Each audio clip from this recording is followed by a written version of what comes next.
Namo tassa bhagavato arahato samma sambuddhassa. Namo tassa bhagavato arahato samma sambuddhassa. Namo tassa bhagavato arahato samma sambuddhassa.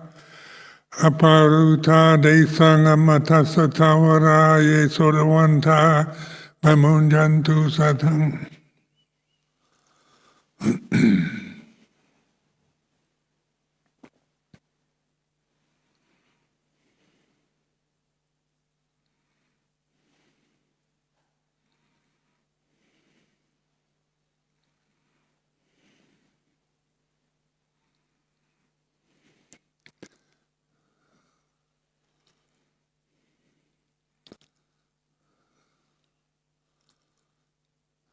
So today is the half moon day, observance day. There's 10 days left till the end of this month. This winter retreat, I have heard, ends on the 31st of March. So these are perceptions in the present moment, the end of the retreat. And ask yourself right now, what is the end of the retreat as a reality in the present moment? And you realize it's a perception. You imagine it. So you're seeing things as they really are, rather than believing that you've got to get ready for the end of the retreat. After the retreat, you're planning to go here or do this, or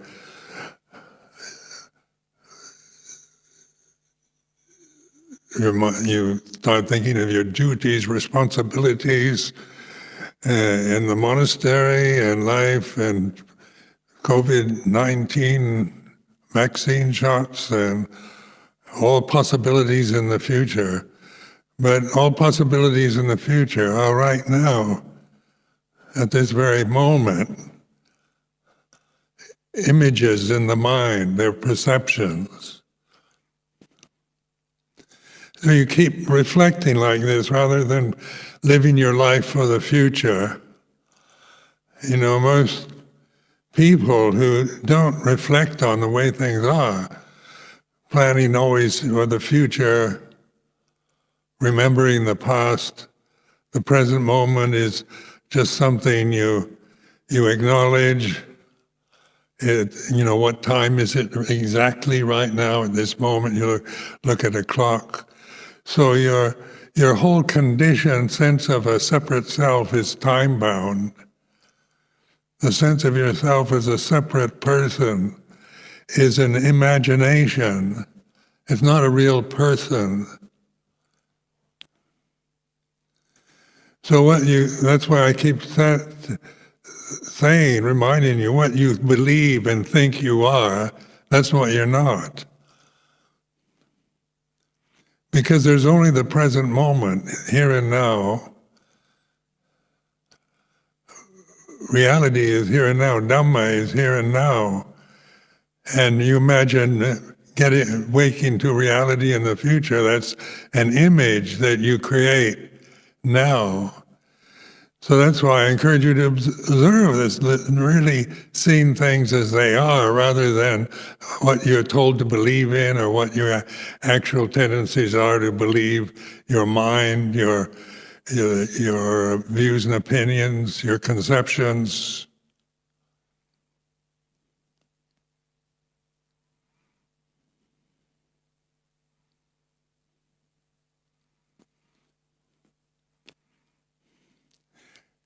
So, you know, it's really interesting that you know, when I've mentioned many times when we chant the Santidiko Dhamma Kalika Ei Pachiko Opanayako Bhajatang Vaitidapo, how mechanical that can be, chanting in Pali, translating it into English, and yet how profound that is a statement of reality. So what is Dhamma right now in terms of what you believe Dhamma is? You have, most of us were not born into Buddhist families. So it's a foreign term coming into our consciousness. But the same thing applies to Thais or Sri Lankans or those born into Buddhist families, Buddhist countries. What does it do right now when you try to define Dhamma, apparent, translated as apparent here and now, santitiko? So Dhamma is here and now. It's not something you're going to get in the future.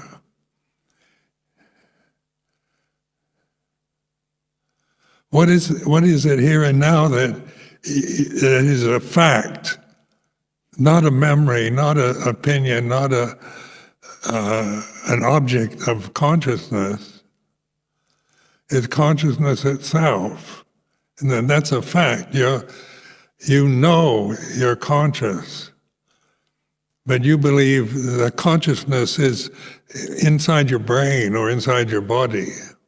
So we separate. We think Ajahn Sumedho's consciousness is confined to his body, Ajahn Sundra's consciousness confined to her body, Ajahn Chandasiri's consciousness is not the same as mine.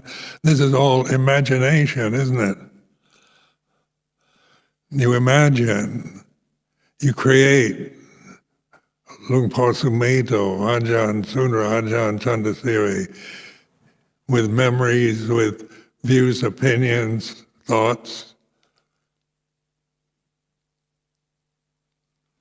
But what is unitive here and now is consciousness, because it's one perfect whole. It's not somebody's personal, it doesn't have any personal qualities.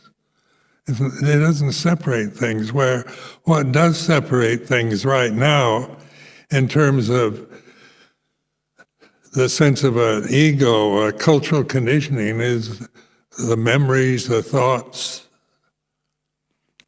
the conditions, the feelings, because we're all maybe feeling differently at this time. What emotionally each individual is feeling seems very personal, because it's not going to be the same going from one person to another. But what is the same? What is unitive, what is perfect is consciousness. And everybody is conscious.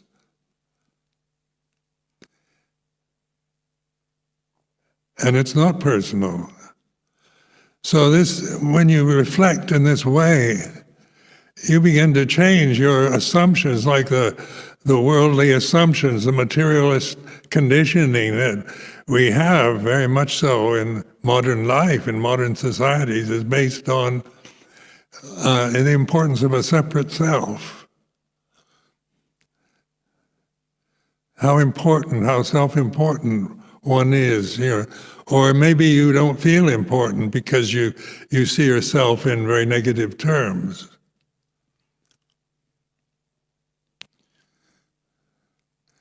But looking at various programs on YouTube, there's so much available to emphasize, to develop the self, to have a better sense of self and self-respect, and so it's an obsession. This period of time, this time in the history of humanity, the separate self, is what everybody believes in.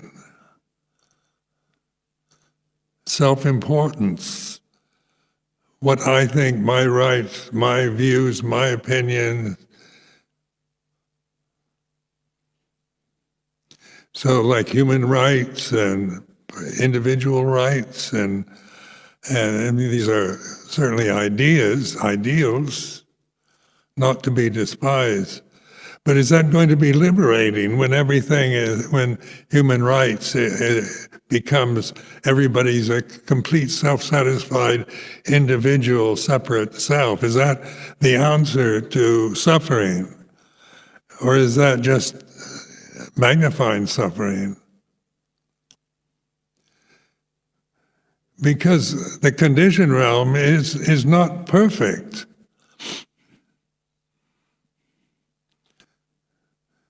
So you can't create perfection with conditions, with earth, fire, water, and air, the four elements. They are form elements, time elements. And when you reflect on it, you see it's impossible. I'm not just being negative or trying to say there's something wrong with the four elements, because they can be right or wrong, or good or bad, high or low. They all have qualities. Like the mood you're in right now, the state of mind, each individual person in this temple is experiencing right now has a quality to it. It's a condition.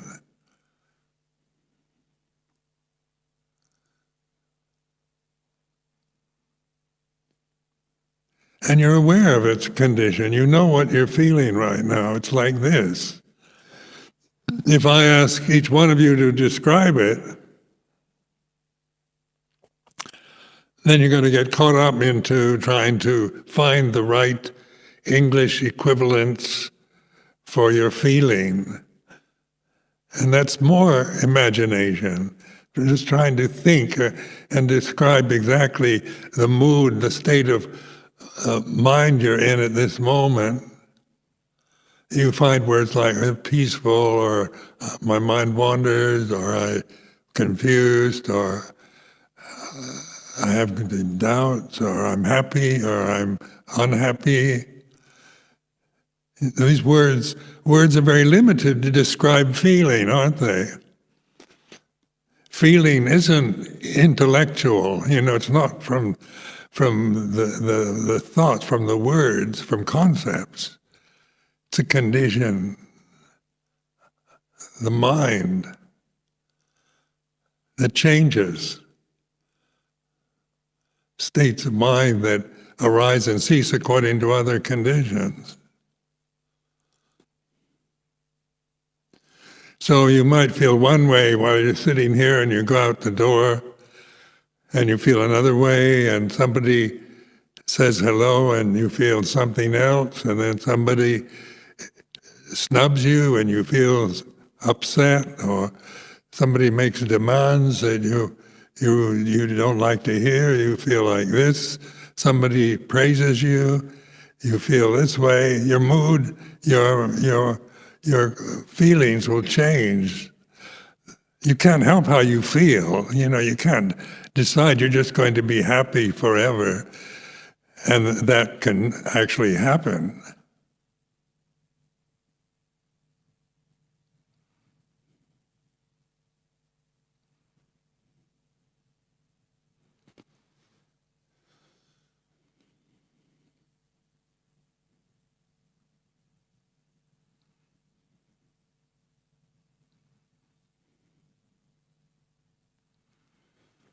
So it's learning to trust this ability. When I say trust your ability to reflect, to know, because this moment is like this.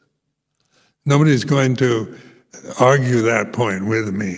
Everybody here these are words, but they're not descriptions, personal descriptions of the way it is. So it's like inviting you to open up and just observe, be the witness, the Puto observing the Dhamma.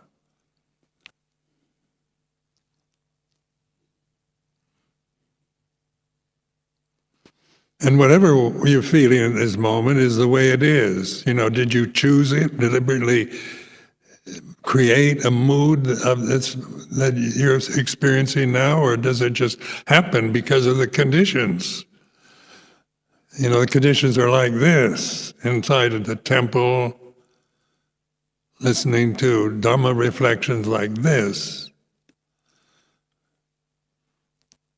Whether you understand what I'm saying is like this, or you don't understand, it's just confusing, it's like this. I'm not asking you to believe or understand what I'm saying, but it's like an encouragement to trust your awareness.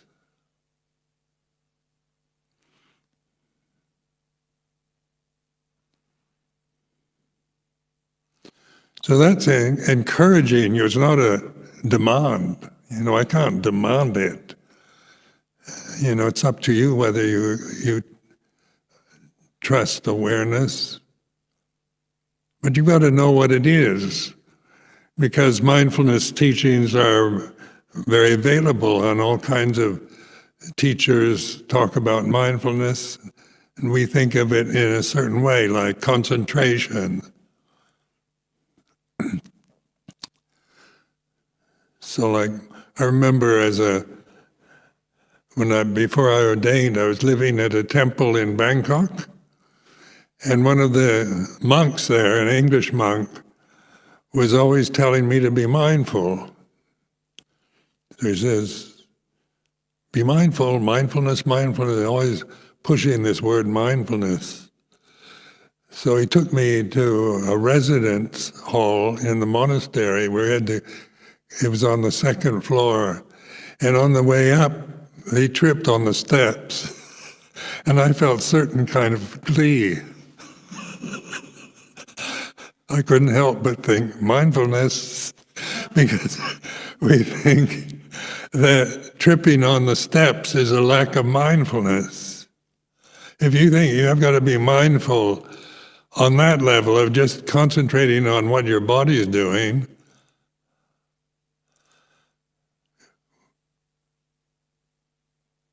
but mindfulness doesn't mean you don't trip on the step. It means you're aware that tripping on a step is like this.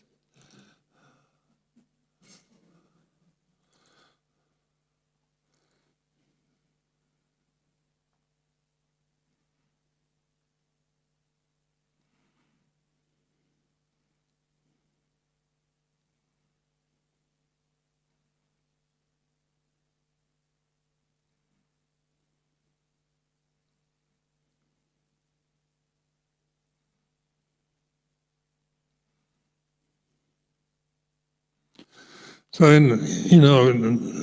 developing this kind of, it's a constant ability to do it, no matter what you're doing, whether you're working in the kitchen or in your privacy of your room, or you're gardening or whatever.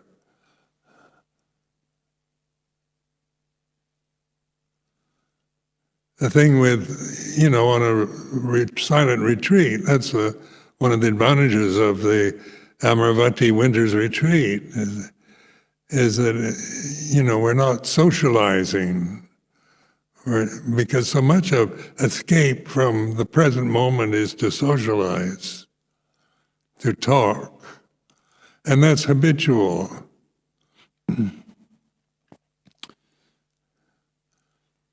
Because talking, it is what we like to do.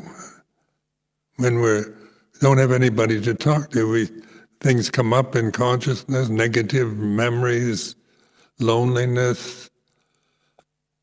One becomes obsessed with various thoughts that arise. And then we have this idea you've got to get rid of them to get samadhi, get concentration. You've got to get rid of the wandering mind, that you're somebody who can't meditate because your mind wanders. You don't know how many times I've heard that over the years. People saying, I can't meditate, my mind won't stay still. I sit down and my mind just goes crazy. What is that? Those are all words and views about yourself. This sense of this wandering mind, these wandering memories, is very personal, and we believe it. We think meditation is going into silence, samadhi, peace, tranquility, bliss. All these words. But the present moment, here and now, and that's all there ever is, and ever will be, is here and now. That's where what we experience, what we're experiencing now, is consciousness. It's not something you'll find. It's what you are.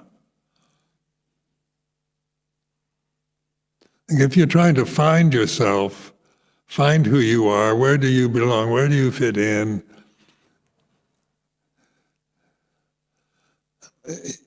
you might find temporary satisfaction in various things or conditions, but they change.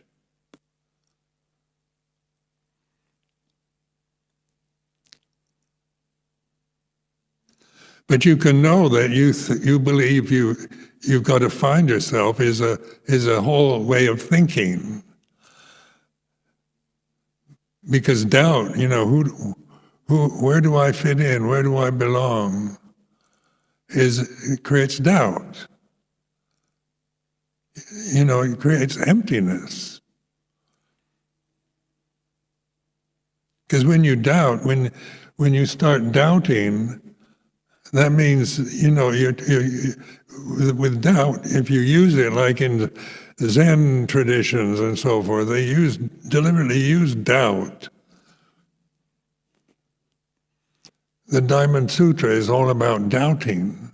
The Heart Sutra. Have you ever read the Heart Sutra in Mahayana Buddhism?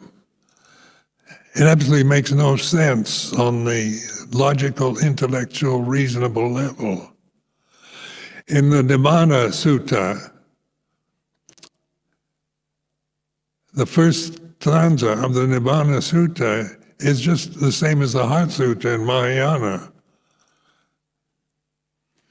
And when you first read it, it makes you doubt. You don't know what it means, because your whole thinking process is based on logic and reason, on a separate self, reasoning, being logical, being sensible, making sense, on the intellectual of giving the right names, the right definitions. And if you don't know the right names for things, you go to scriptures or teachers or somebody else to find out.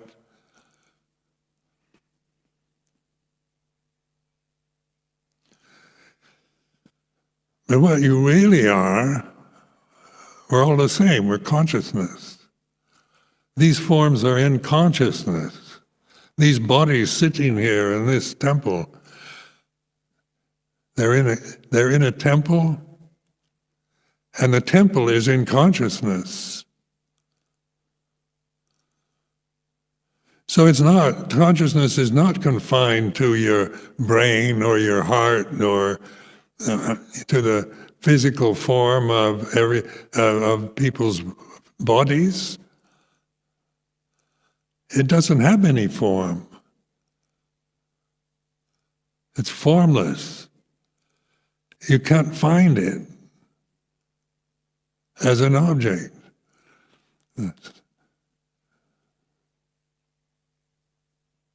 But you can know you're conscious, and that's a fact that you can't deny at this moment.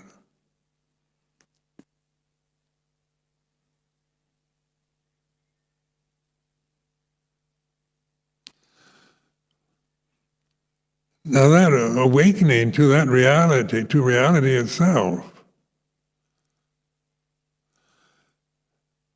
when you think about it, when you think about Dhamma and Buddha's teachings and you read different philosophers, different religious traditions and so forth,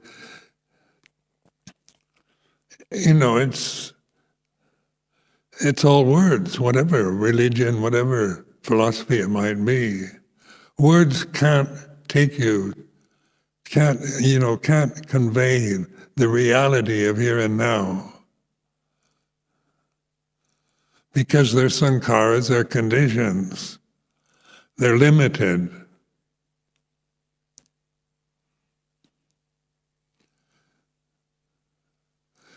So do you need to define Dhamma?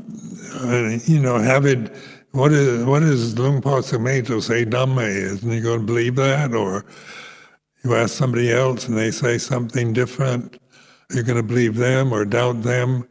But whatever I say, has an effect here and now. And the unitive perfection of this moment isn't in what you believe or doubt or understand, but in conscious awareness.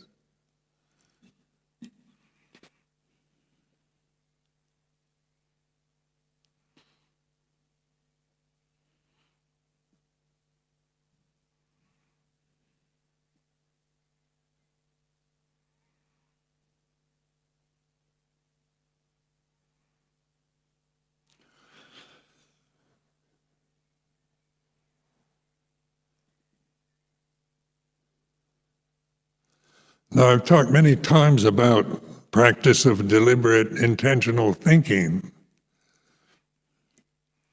And I'm sure you understand what I'm saying.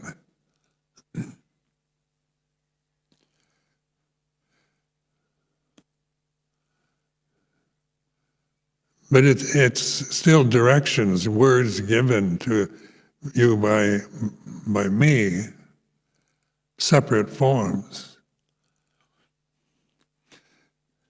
And it's not something that is not understandable. You can certainly intentionally think anything you want at this moment.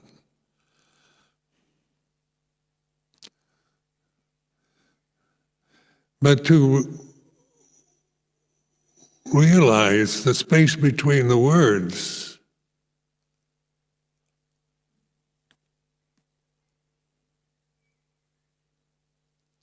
now that we're not used to recognizing. Language is structured, with grammar. So we have grammatical patterns. One word leads to another. There's a verb, there's a noun, a personal pronoun, a verb, another noun, or a pronoun, or a adverb, adjective. To say, I am happy.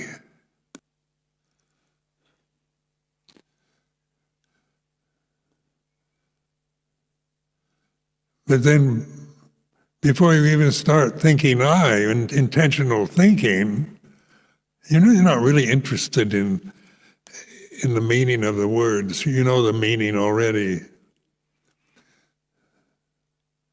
So the meaning is not our, you're not paying attention to the meaning of the words. It's more or less a sense that you deliberately think to examine the emptiness, conscious awareness before the actual pronoun I, the space between I and am, the space between am and happy, and the ending of happy.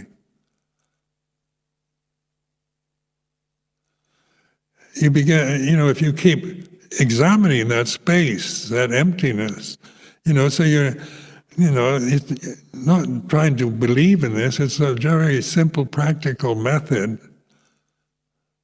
to recognize the reality of conscious awareness without words, without thoughts interfering, without being attached to the words or the feelings or the meaning of the words that you're thinking, but noticing the gaps between, the space between the words.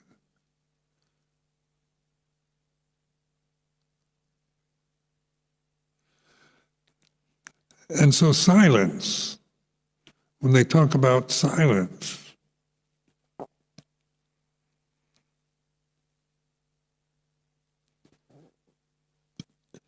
you're awakening to silent consciousness that isn't thinking, is like this.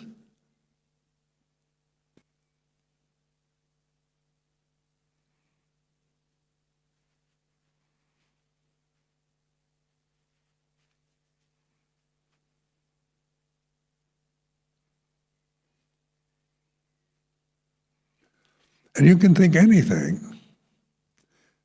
You know, the most conceited thought, I'm the best person in the whole world, or I'm absolutely hopeless case.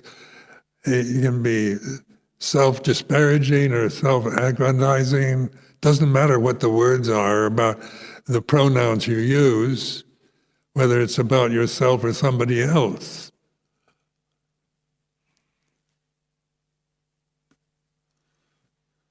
So we carry memories, and, you know, like asking, for those of us whose parents have passed away years ago, I was thinking, I like to ask, where is my mother now? She died in 1989.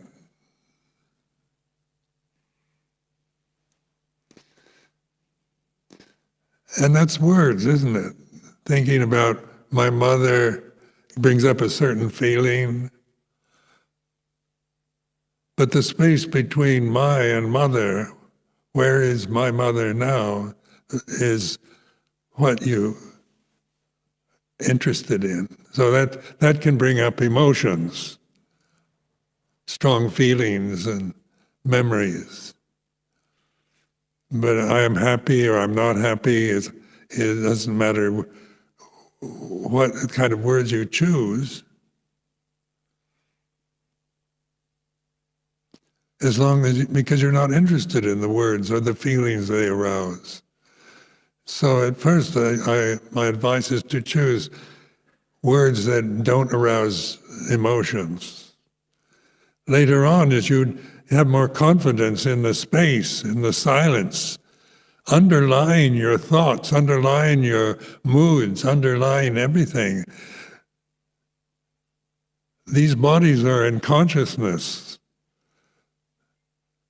The space in this temple is in consciousness. The space outside the temple is in consciousness. Space has no quality other than spaciousness. But these forms can't exist without space. Try to imagine no space and imagine yourself in a no space situation. You can't do it. So space, earth, fire, water, and air are in consciousness. So I'm pointing this out, just logically speaking, it makes sense. Where in the materialist world, consciousness came out of material.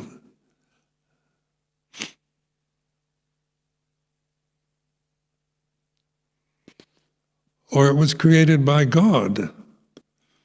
And consciousness is inside each individual human form. And then there have been arguments whether dogs and cats are conscious.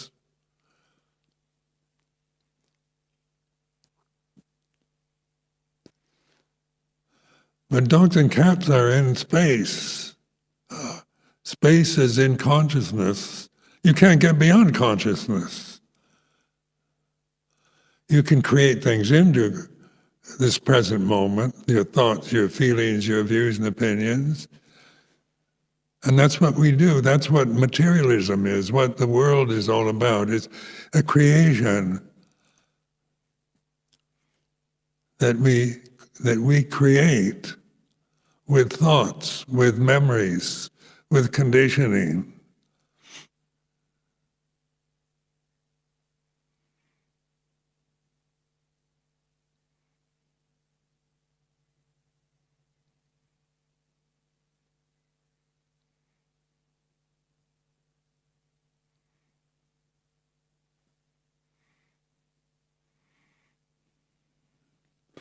So in this encouraging scene, the space, earth, fire, water elements, they're the time elements. Your body is a time element. That's why it ages, you can't sustain youth.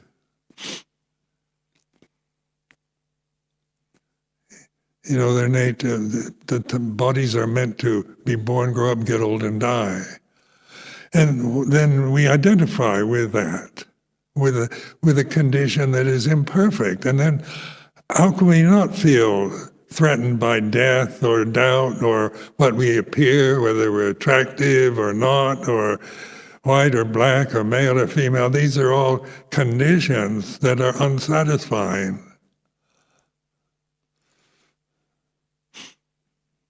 So that's why we suffer, because we are attached to things that can't really satisfy us. We can't be content with the material world, no matter how pleasant and comfortable it might be for us.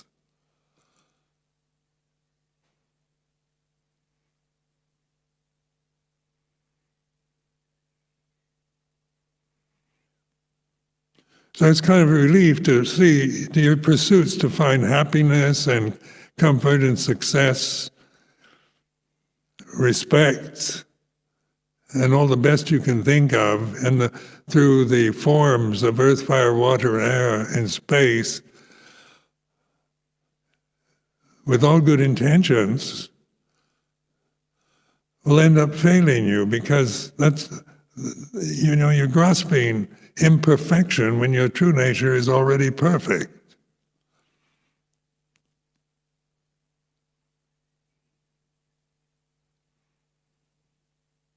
So it's awakening to this perfection of conscious awareness here and now, and learning to trust it. It's silent. Doesn't say anything. It has no words. Words come through conditioning. Words are about sankharas, conditions, about phenomena.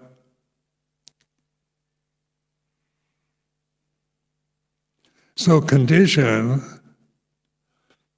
the valid use of conditioning is to investigate the limitation of conditioning. All sape sankhara anicca, all conditions are impermanent.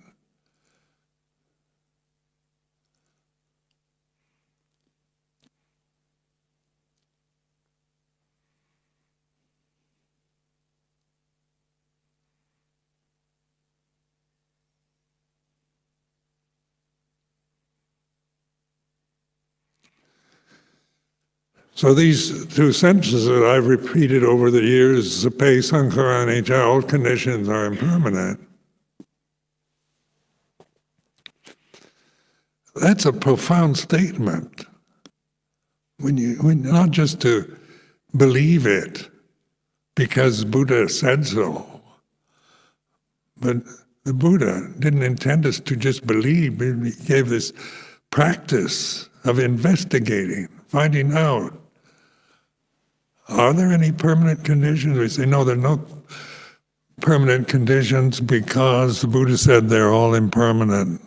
So I believe that. That's not investigating, that's believing. But why would the Buddha make such a statement so important?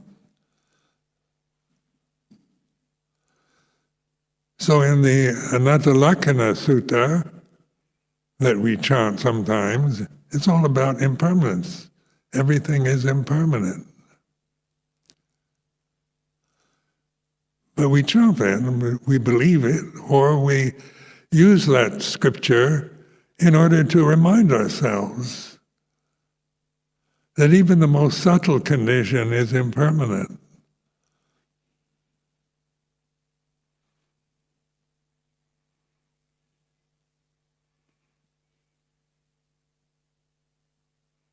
So a condition is something that arises and ceases, begins and ends.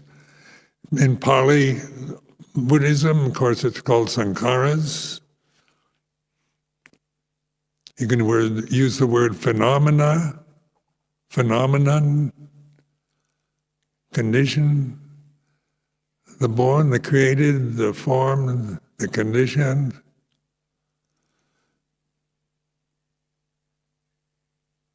So what is the space between the conditions is the unborn, uncreated, unformed. You don't create silence or stillness or the space between words. You create the words. You think the words, but the space between the words, the gap, mind the gap, as the London Underground reminds us.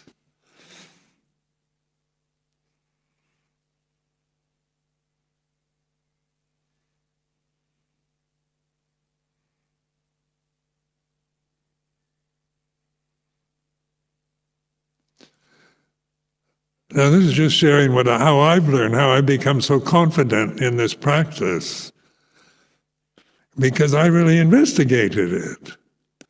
I was so obsessed with thoughts. I'd read so many books on Buddhism, suttas,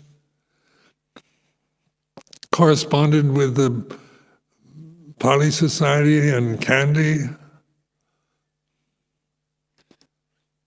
the World Fellowship of Buddhists in Bangkok.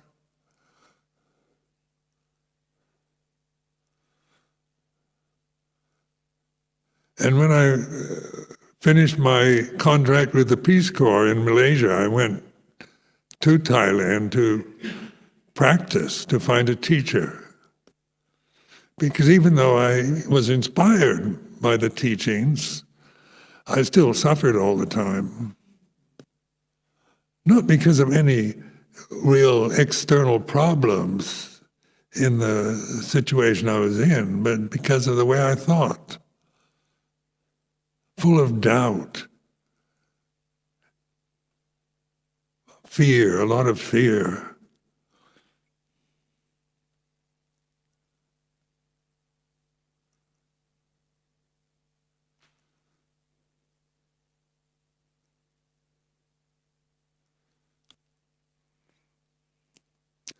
But when you awaken to Dhamma, then you realize there's nothing to fear. On the level of sankharas, there's always a lot to fear. So that's why when we identify with sankharas, with the body, with the thoughts, the emotional habits we have, it's habitual. It's a kind of conditioned into us to think, to believe. Because the society, the parents that brought us up believed in it, and that we're, our reality is the forms, the bodies that we have.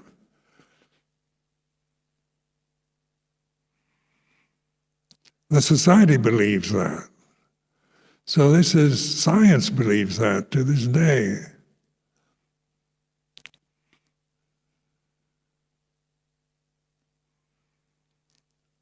Are you going to believe science or what the society tells you is right and wrong or true or false? Or can you trust your awareness to investigate? And this is the encouragement, not telling you whether you're right or wrong, good or bad, because I found out years ago by giving people advice about whether they're good meditators or not, or, wasn't helpful. By mentioning everybody's faults,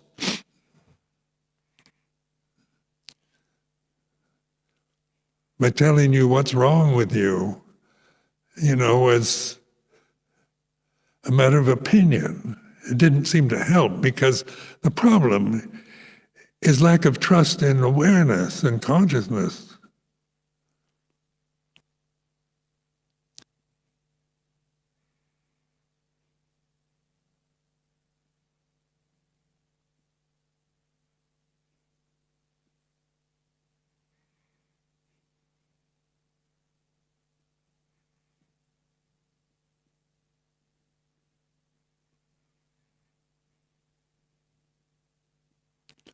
Now this teaching is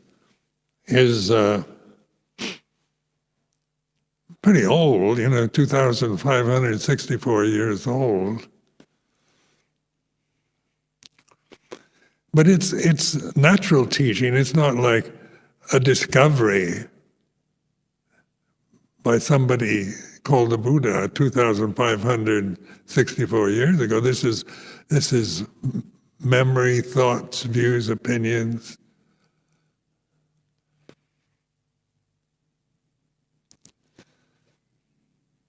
But it's reality itself. It's awakened to reality, to Dhamma. And then you have you see it is stable, trustworthy. No matter what you're going through on an emotional, physical level at any moment.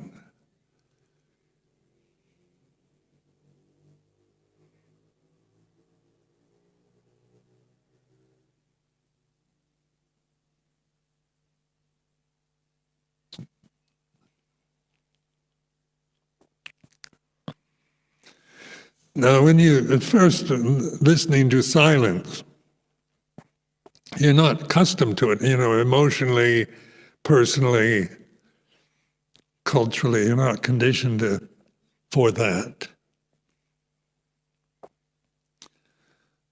So it doesn't seem like anything, so you tend to ignore it.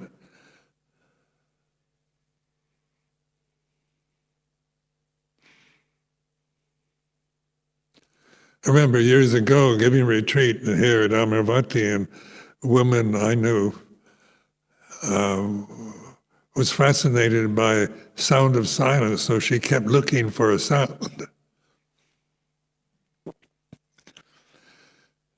She came on a 10-day retreat determined to find the sound of silence.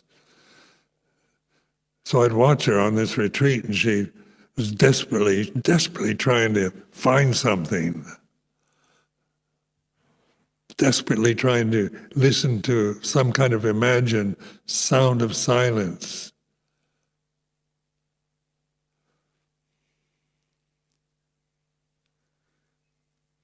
Then at the end of the retreat, she gave up trying, and she began to notice silence.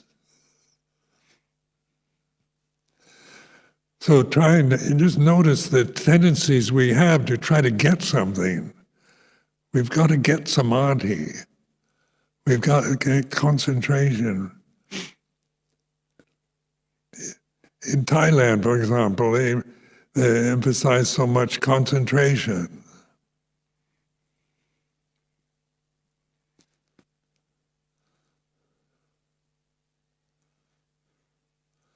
But at Wat Pah Pong, when I first went there,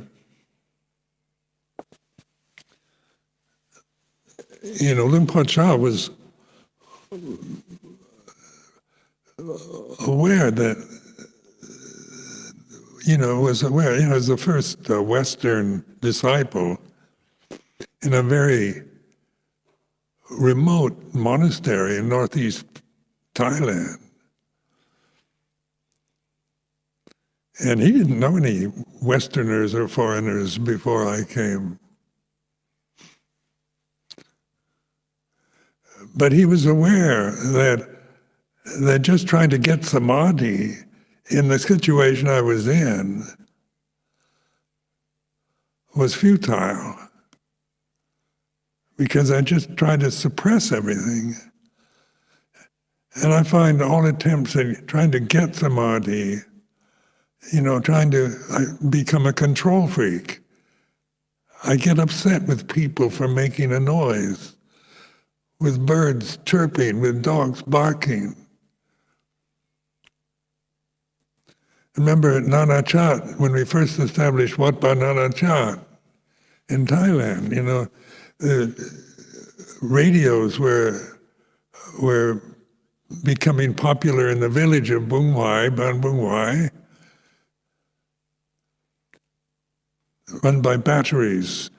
And the fields surrounding Wat Pa Nana Chat, the rice fields, the farmers would have these radios hanging on the horns of their water buffaloes plowing the fields playing popular songs, Thai songs.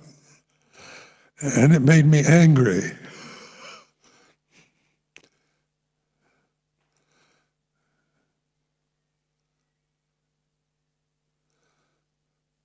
Because I didn't want to hear Thai pop music while I was meditating.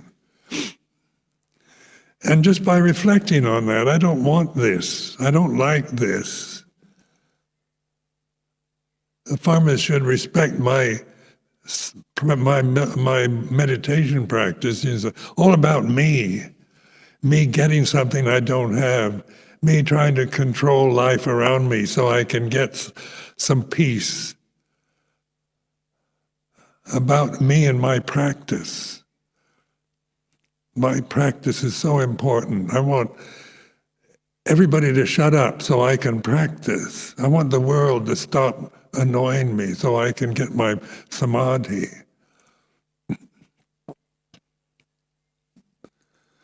So why not start out with wisdom, which is learning to trust awareness.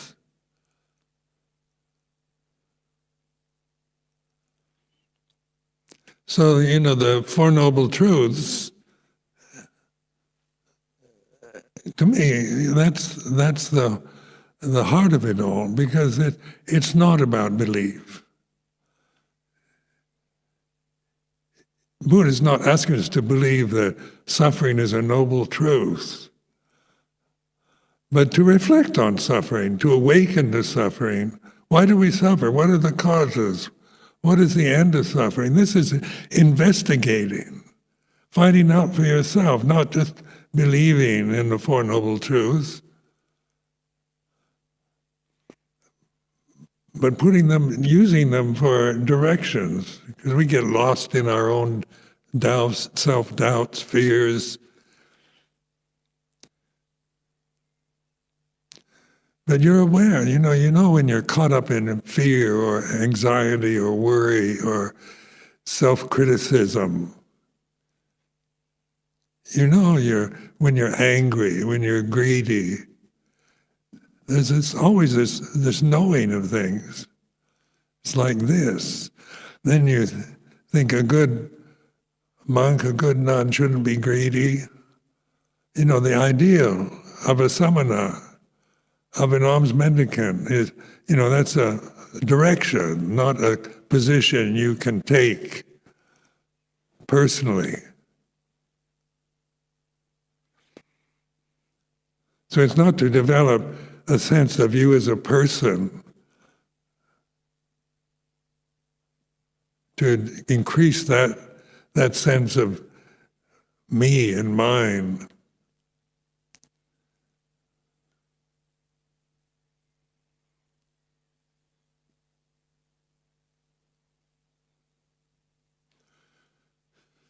So in the Vinaya is all about conditioning.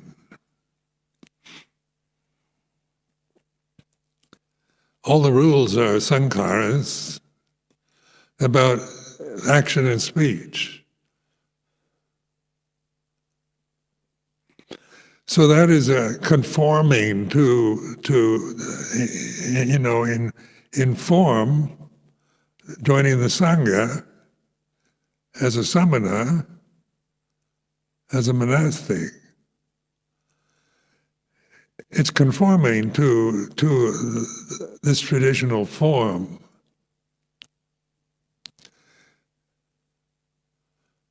Not for personal reasons, not for, to become something like a monk or a nun, an anagarika, or, trying to become something, but to use the form for awareness.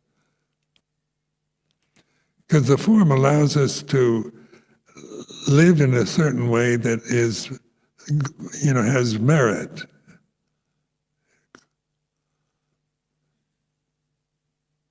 Right action, right speech, right livelihood. But not to take it personally.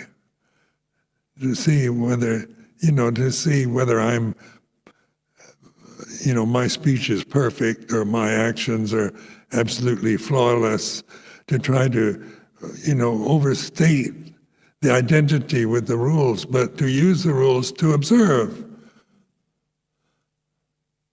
thoughts, emotions, mental states that arise in regards to restraint,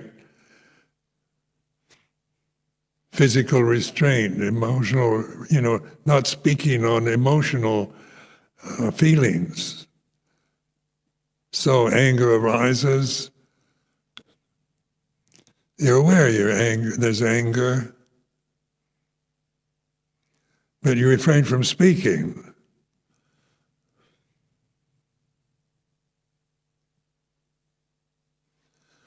That can be seen as repression, or is it wisdom?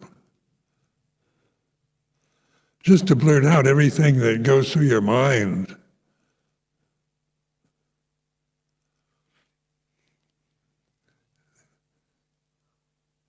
All your thoughts and feelings of the moment. That just creates disharmony. If we were all just expressing our personal feelings all towards each other all the time, we couldn't live together. It'd be too much, overwhelming.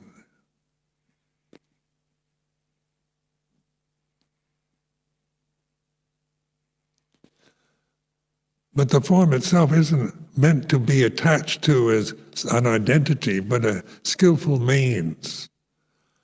Because for happiness in the world, too, it's to do good, refrain from doing bad. That's logic. Kusala Dhamma, Kusala Dhamma. To do good, receive good. To do bad, receive bad result. Law of karma. Because conditions, phenomena, sankharas are all karma. The law of karma is about birth and death, beginning and ending.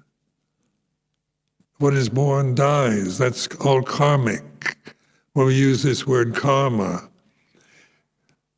So condition, when you identify with conditions, you're identifying with karma. And they're all, karma is not going to be always what you, imagine, what you want. Who wants to get sick? Who wants to get old and die?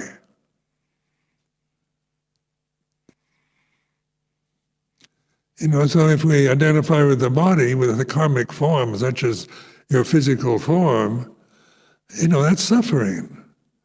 Because that's not what you are.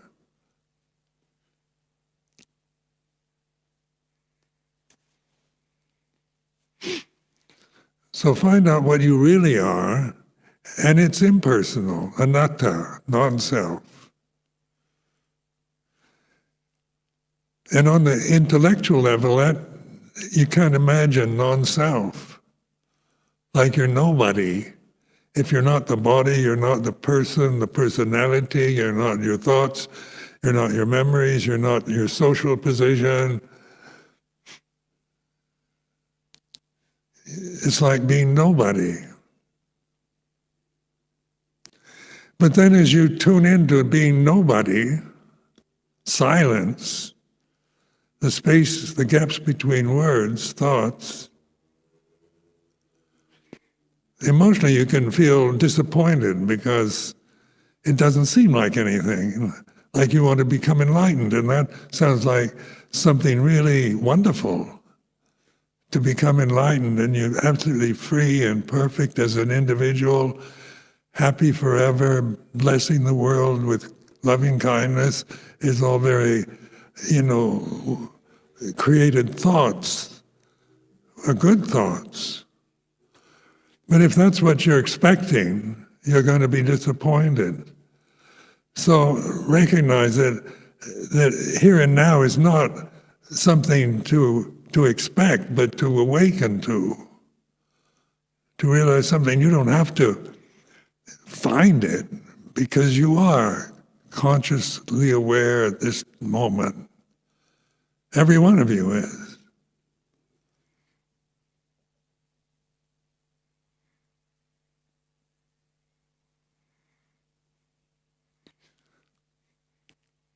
I remember years ago, before I ordained, here somebody quoted us saying that there's the path, but there's nobody on the path. And I thought, that's depressing. There's a path, but nobody's on it. Because I still thinking about it. Are there, like Ajahn Sumedho, isn't he on the path? Or I believe Luang Pu Man was on the path. He finished the path. I believe Luang Pu Man was an arahant.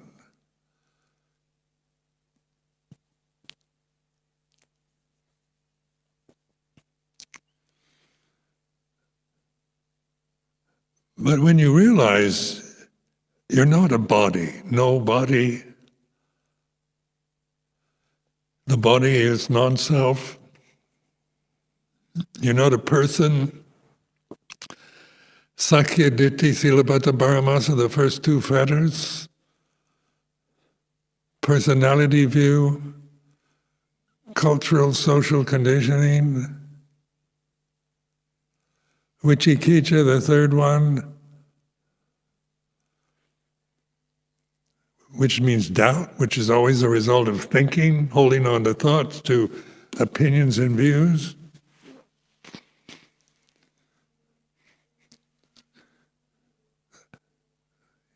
So these are the three fetters or obstructions, bondages that are very much created, artificial creations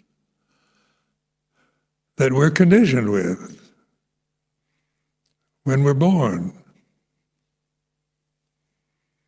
And we can be aware of them as objects in conscious awareness. You can observe the ego, the sense of your separate self. So when we use the word ego, it means like Sakya Ditti, this I am this body, this person, this physical form. And we talk about egotistical, means quite selfish, self-centered, or overestimating oneself. It's still words and thoughts, perceptions. But in terms of Sakya Ditti, it's much more broad meaning the identity, the conditioned identity we have about who we are as a physical form. Silabhata Paramasa. It's conventions. Believing in conventions, being a slave to conventions. Being limited always by the conventional forms.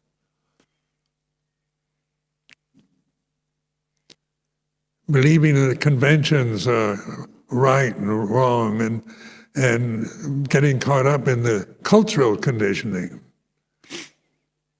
social conditioning, religious conditioning.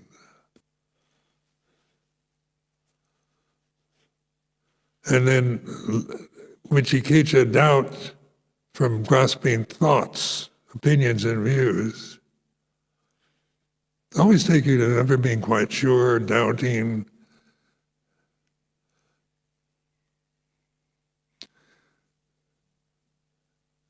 So intuitive awareness or mindfulness isn't intellectual. It's aware of the intellect. It's not judging it, saying we've got to get rid of our intellect or social, cultural, religious conditioning. It's not about getting rid of anything, but understanding that attachment is bondage to conditions that are inevitably unsatisfied.